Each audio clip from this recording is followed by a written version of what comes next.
Welcome to Timeless Wisdom with Dennis Prager. Hear thousands of hours of Dennis's lectures, courses, and classic radio programs. And to purchase Dennis Prager's Rational Bibles, go to DennisPrager.com.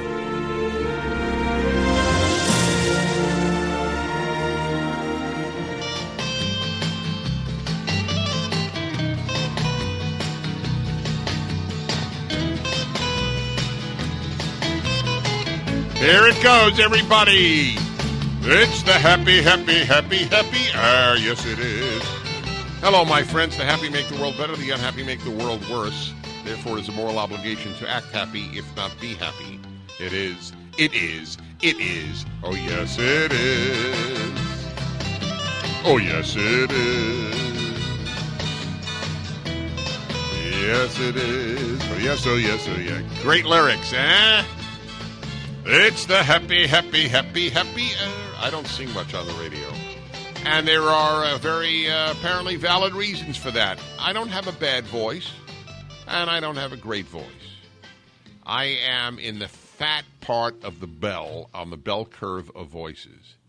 I can carry a tune, which not everybody can. You ever been in church or synagogue next to somebody singing who can't carry a tune, who's tone deaf? It is. I must say, I find it hard to stay on tune next to the guy next to me who is singing on a different key with each note. It is sort of Arnold Schoenberg at services. That's how I feel about it. If you don't know who Arnold Schoenberg is, you have a certain good fortune. Not to knock the poor man, but he was a father of atonal music, which I can, in fact, imitate, but I won't. Welcome to the Happiness Hour on the Dennis Prager Show.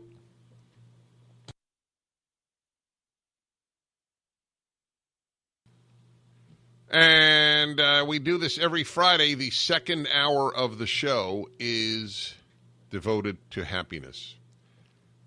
I am very gratified, and not for financial reasons.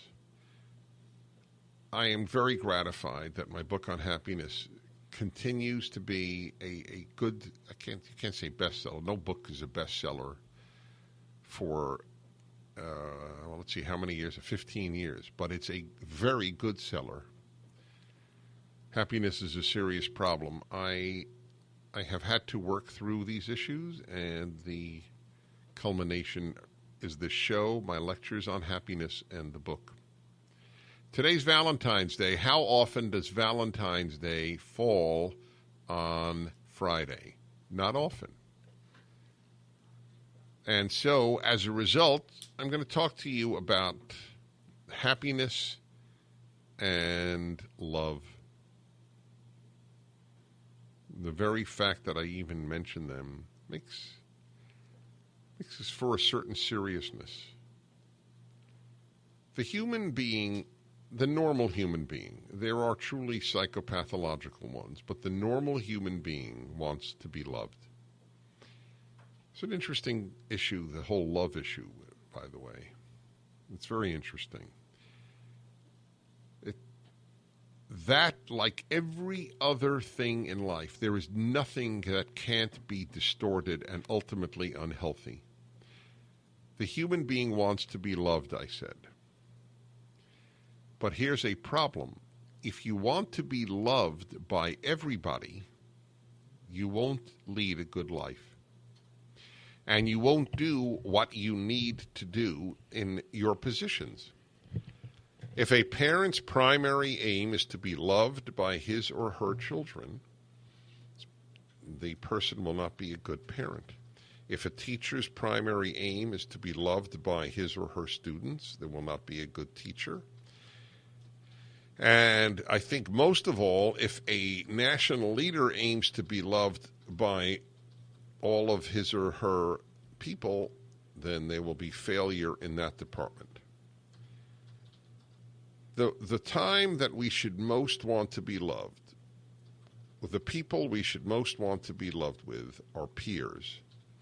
And that is specifically friends and spouse. That's if you get love and give love, I assume. If you give and get love from a spouse and friends, and sometimes a spouse and or friends, not everybody can have or does have a spouse, you will be deeply enriched. But nothing, here is my statement, and I make it even in light of the fact that I know that it is a painful statement for a fair number of you to hear. It's not an attack, obviously, and it's said with utter and total sympathy. Some of you have lost your loved spouse. And so I recognize that. Some of you never got to have one and did want to have one. I recognize that. Some of you have a spouse, but it is not a loving relationship. I recognize that. But because a reality is painful to many, it doesn't mean we can't offer it, continue to offer it as the reality. The reality is that is the relationship that at its best provides the most happiness. It's meant to. The parent-child love is unique. Okay, I have been fortunate in receiving and giving love to a good number of people in my life. And I can say, and it is no brilliant insight, every parent knows this, the love you have for your child is unique. So I understand that. I know it, I understand it, I feel it. Every parent, every normal parent feels it. And in that regard, most parents are normal. But I'm not talking about that. I'm talking about happiness. It is the happiness hour, and because it's Valentine's Day, I'm using the subject of love. When you have a good relationship with a spouse, that is the relationship that can provide the most happiness. I don't think it's sufficient, although for some people it was for my father and mother, for example. Most of us also really want friends, as good as the relationship is, if it's a perfect relationship with your spouse.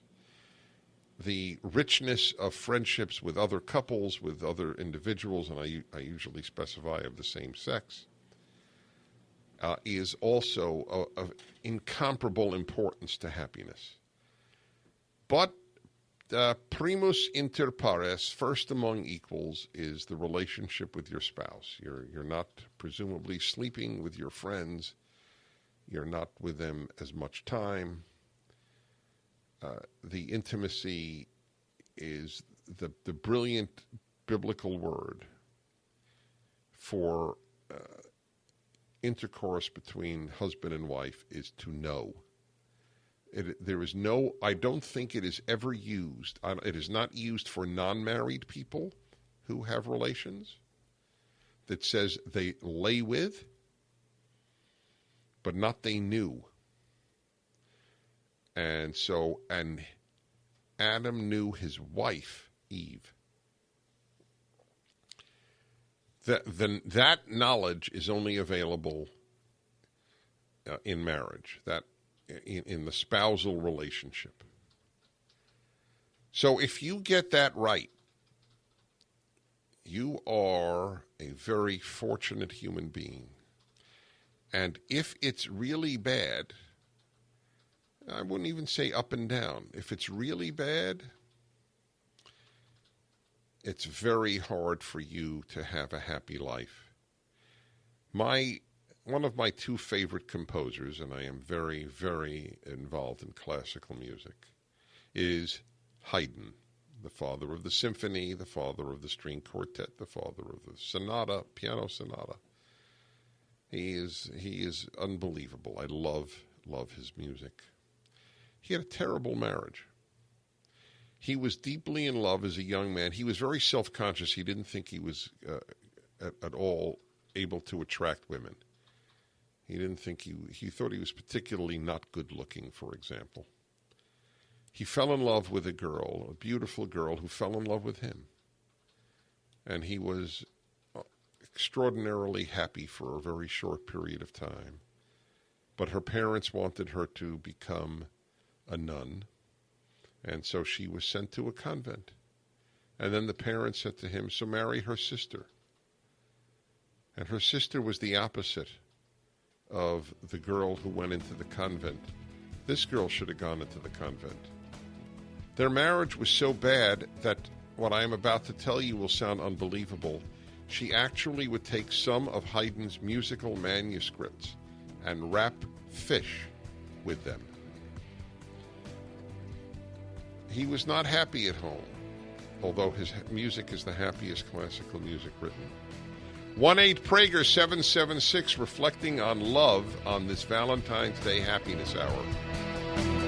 This episode of Timeless Wisdom will continue right after this.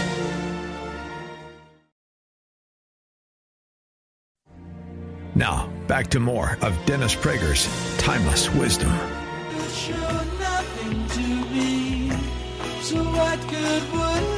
Hello, my friends. I'm Dennis Prager. This is the male. No, it isn't. I was thinking male-female because of the Valentine's Day subject. It's funny. At least my brain is not an automatic. See, that shows. Well, I got out of that one. Happiness Hour, Dennis Prager Show, second hour every Friday. It's Valentine's Day, and I thought I'd talk to you about love. And I already acknowledged that there is a unique love of parent-child.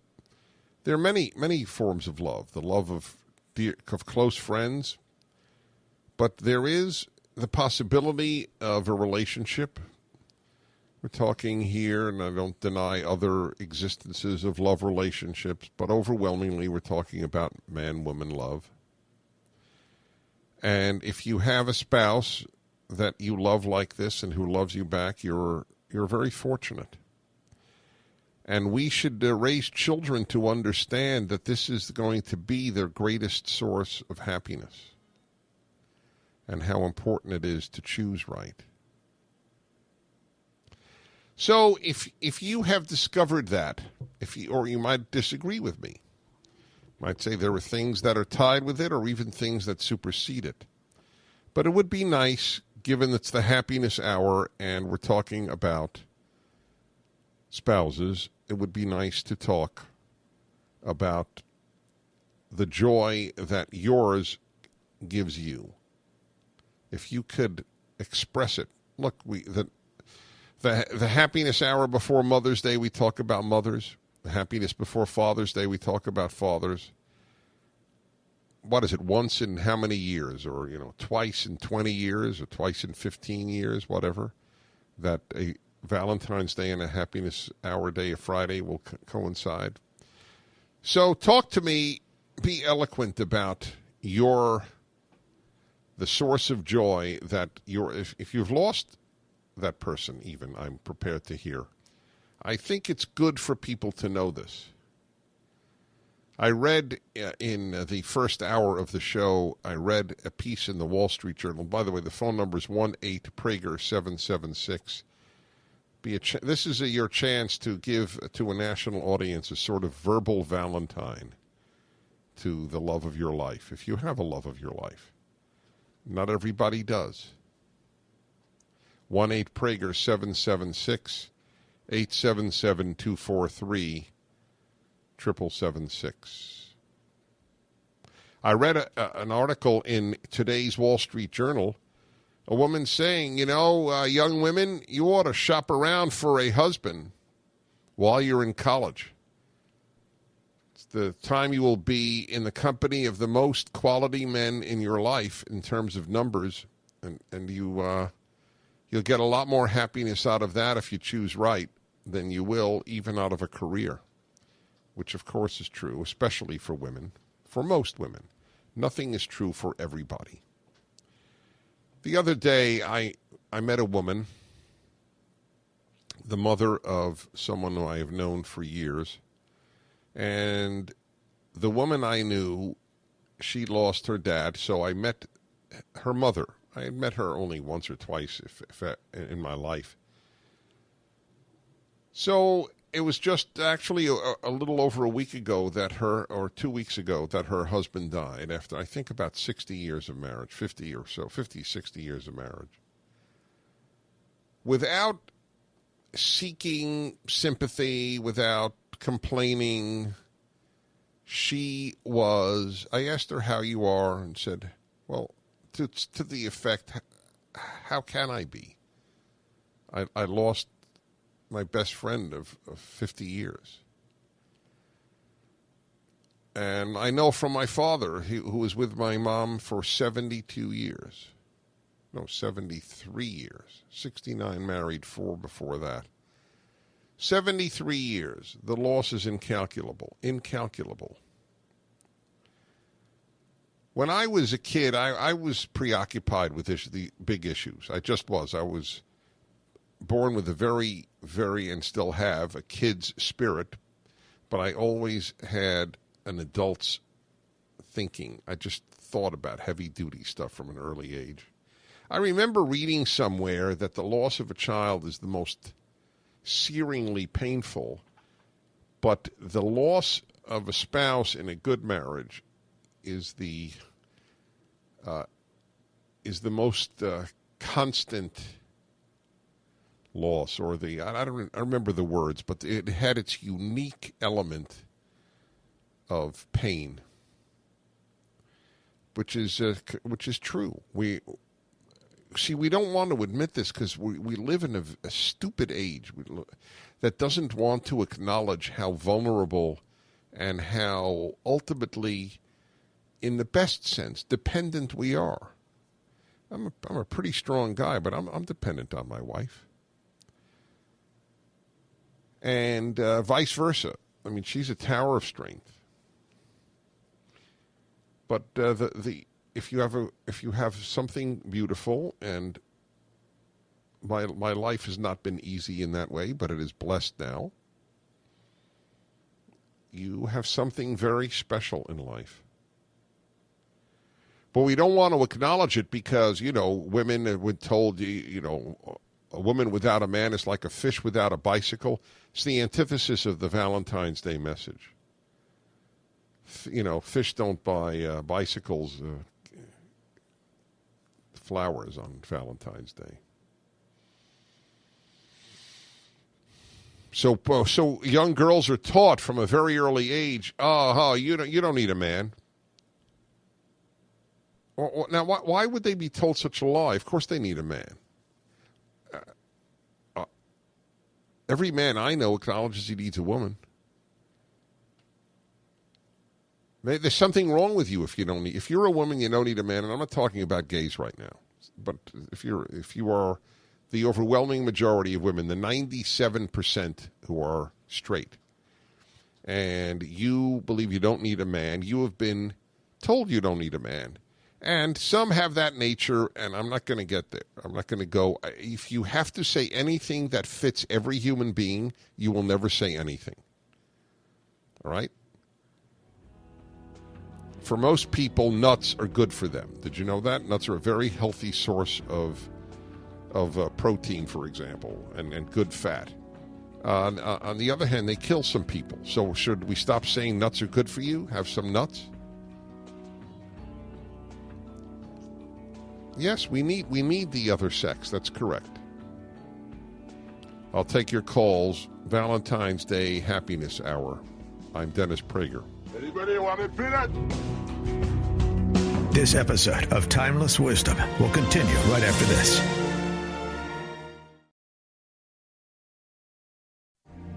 Now, back to more of Dennis Prager's Timeless Wisdom. Second hour on Fridays is always devoted to happiness, hence it's called the Happiness Hour. I'm Dennis Prager. And, hey, it's Valentine's Day. I can't avoid the subject of love. And it's a very serious hour I'm devoting to its importance, the and especially the spouse, the husband, the wife. And if it's good, how incomparable it is among relationships in life. And I'm big on love of friends.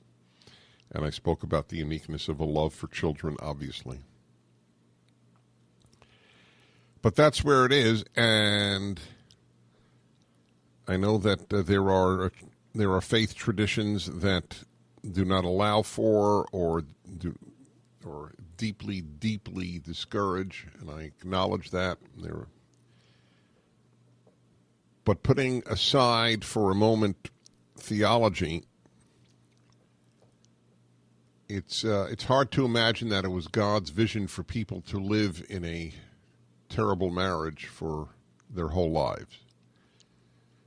You fight for a good marriage. You celebrate even an average type marriage, absolutely. But where there's toxicity, it doesn't seem that would be God's will if you want to talk religion. And it doesn't make sense from a human perspective. And those who are in a good relationship know what I'm talking about. So do those in a terrible one, for that matter.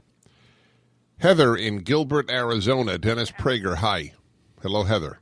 Hi, Dennis. Hi. Happy Valentine's Day. Thank you. Some of the greatest happiness in my life has come from being married.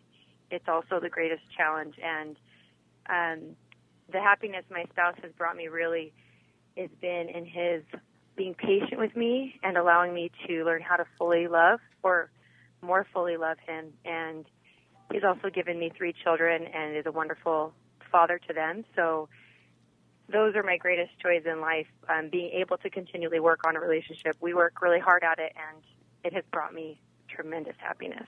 Give me an example of something you work at. Something? Oh, goodness. How much time do we have on this call? I'll judge. Let me hear. An example of something we work at for one major thing would be communication. Learning to effectively communicate what our expectations are of one another. Coordinating schedules, especially with 3 young children. It's a daily, almost like business meeting, trying to communicate all the things that need to be relayed. And more importantly than all of that is, getting our feelings to come across in a respectful manner, I think. Let me add, this is not related to that. I'm just curious, and you just give me the first answer that comes to mind. Who comes first in the pecking order for you, husband or children? My husband. You're both very lucky. Thank you, and a happy Valentine's Day to you. And let's go to Christina in St. Paul, Minnesota. Hi, Christina. Dennis Prager. Hello, Christina. Hello, Rabbi Prager. Well, I'm not a rabbi, but I appreciate the ordination. Well, you're mine. Okay, that's fair. I'll accept that. Thank you. Just wanted to say happy Valentine's Day to my husband, Nate. That's wonderful. Sorry. No, I think it's great. Are you crying from happiness or from unhappiness? Yeah, he's just amazing, and I just appreciate. Oh, sorry. Well, you've set a high bar for others to match, I must say. If they don't start bawling, I'll wonder how much they love their spouse. Listen, I love that you did. I did. I just want you to know. You're bailed out by the music. I think it's beautiful that she just wells up in tears at the mention of what she has with her husband. I don't want to make those of you in awful marriages unhappy, but I can't deny reality about the significance of a good relationship between husband and wife. On this Valentine's Happiness Hour Day, I'm Dennis Prager. Follow me, love me. Hi, everybody. Dennis Prager here. This is the Happiness Hour, second hour every Friday of the show. Second hour of the show every Friday.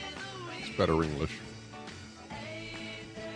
Devoted to happiness. It's Valentine's Day, so it's a rare confluence of the two. So how could I not speak about love, and specifically the love of a husband and wife? There are many other forms of love, and they're all legitimate, and I understand them, and I have many of them. Not just legitimate, some are great. I don't know what I would do without my friends. And, of course, my boys. The love I have there is very, very deep. And unique. In terms of daily happiness, though, it's the spouse. Kids leave the house. They're supposed to leave the house at any rate, among other things. And they're not peers. They become more peer-like as they get older, of course. But they're never quite peers, and they're not supposed to be. So it's huge, and if you have it good, you're very, very fortunate. And I know a lot of you have lost such a love, so this is a painful hour. Some of you never got such a love or in a bad marriage, and so it's a painful hour. When I choose these subjects, I think about that. I think about, well, will this topic hurt the feelings of some people? And the answer is yes, and obviously not intended in any possible way. But I can't avoid telling a truth. We have to tell at least the next generation how central the husband-wife relationship is to happiness. That's why I read in the first hour this article. It's up at my website, incidentally, by this woman in the Wall Street Journal telling girls, yes, you should shop for a husband while you're at college. It's exactly right. This notion that you're gonna get your greatest happiness from career, especially for a woman, is nonsense in the vast majority of cases. Not in all cases. All right, let me take some more calls. And the last woman, I'd asked you to call up, basically just to give a sort of verbal Valentine on national radio to the love of your life. And the last woman, as soon as she started talking, just started crying. That's how much she loves her husband. I was very touched by that, as it happens. Okay, let's go then. And it doesn't really matter. They're all good calls here. Patrick in Denver, hi. Hi, Dennis. I don't know if I can follow up the woman that was crying. No, it's not followable. I said she raised a high bar. Yeah, but my wife, she's the one that got me talking or listening to you. So, hey, for that alone, you owe her a lot. I do. And I don't know. I start this off by saying that we've only been married about 4.5 months now, so we very well could just be in the honeymoon phase. But I think my wife is just the best woman that I've ever met, and she makes me the best version of myself that I could possibly. Well, now that, my friend, is what they say, and I don't usually use cliches. Bingo. Everybody in your life. This is a great subject for another time. But everybody in your life should make you a better person, or they shouldn't be in your life. That's a big suggestion. And number one, your spouse. If you are not a better person because of the person you are married to, deeper, more mature, kinder, finer, you name it. Morally, psychologically, temperamentally, professionally, you name it. If you're in a profession, then it's not person shouldn't be in your life. Well, there's another thing he said that I'd like to comment on. Well, we're in the honeymoon phase. He would be surprised, because he's off the air by now, and I'm saying it therefore in third person. He would be surprised to know How many people in the honeymoon phase think, uh-oh, how did I get into this? I should do on a male-female hour. How many of you knew it was a bad idea on your wedding day? Oh, Sean, you have no idea. It sounds like an awful hour. No, it will be a fascinating hour on an awful subject.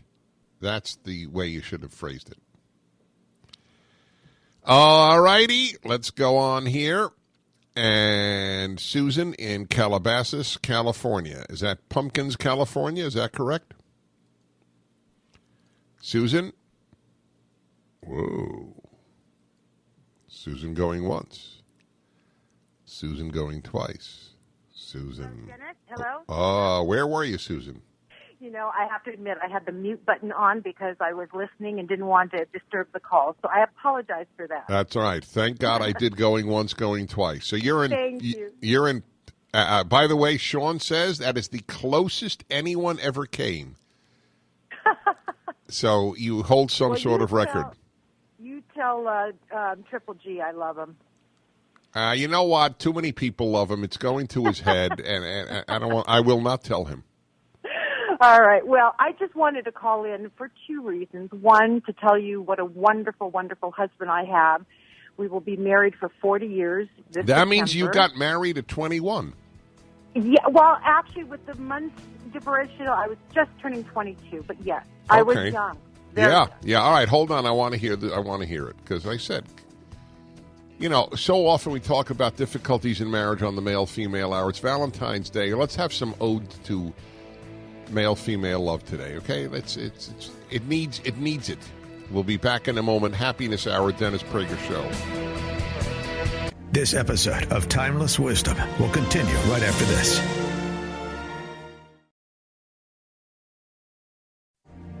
Now, back to more of Dennis Prager's Timeless Wisdom.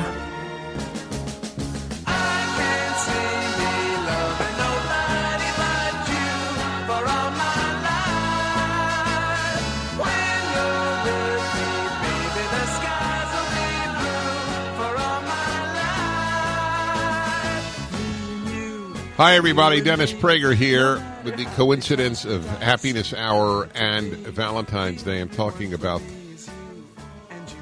male-female love, celebrating marriage, because we talk a lot about problems in marriages and so on. So today is the perfect day to speak about how good life is if you have it good in that department. Beautiful calls here. And we'll go to Lindsay in Irvine, California. Hi, Lindsay. Dennis Prager. Hey, Dennis. Big fan. Thank you. Hey, honey, go ahead. I just want to wish a big happy Valentine's Day to my best friend. And it's hard not to get emotional when you talk about someone who means so much to you. You're referring to your husband? Yes, I am. And he's just such a good, honorable man, and he's someone with whom I've spent the best years of my life with, and we laugh a lot, and he just has so many character qualities that I appreciate. He's honorable, and he's kind, and he's a great example to our kids, and I tell my kids all the time about that. Well, I love this, and I want to know, are you in any way going to be able to play this for him? He's listening now. Oh, he is? Yes. What's his name? His name is David. David? You're a blessed man, David. And you are a blessed woman, Lindsay. I am indeed. I am indeed. Thank you. You know, and women calling in, choking up as soon as they start talking about their husbands, do you know how powerful that is? I did? Oh, okay, you're right. Calabasas, Susan. I forgot I had you on. Susan, take it away. I'm sorry. We only have a little time, so go ahead. That's okay. I just wanted to let the people out there that do not have such a wonderful marriage know my story very quickly. We got married very young, and my husband has always been a wonderful, caring, loving person, but I was not so much that way. And I had to work on my relationship and myself. But the point I want to make is my husband hung in there, worked with me on getting better, and we have the most amazing marriage I could ever imagine. I'm the luckiest woman in the world. Whew, you're going to bring tears to my eyes. Happy Valentine's Day to all of you lucky enough to have such a thing. And now call in on any subject under the sun.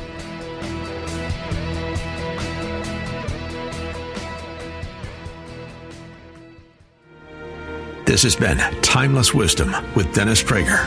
Visit DennisPrager.com for thousands of hours of Dennis's lectures, courses, and classic radio programs, and to purchase Dennis Prager's Rational Bibles.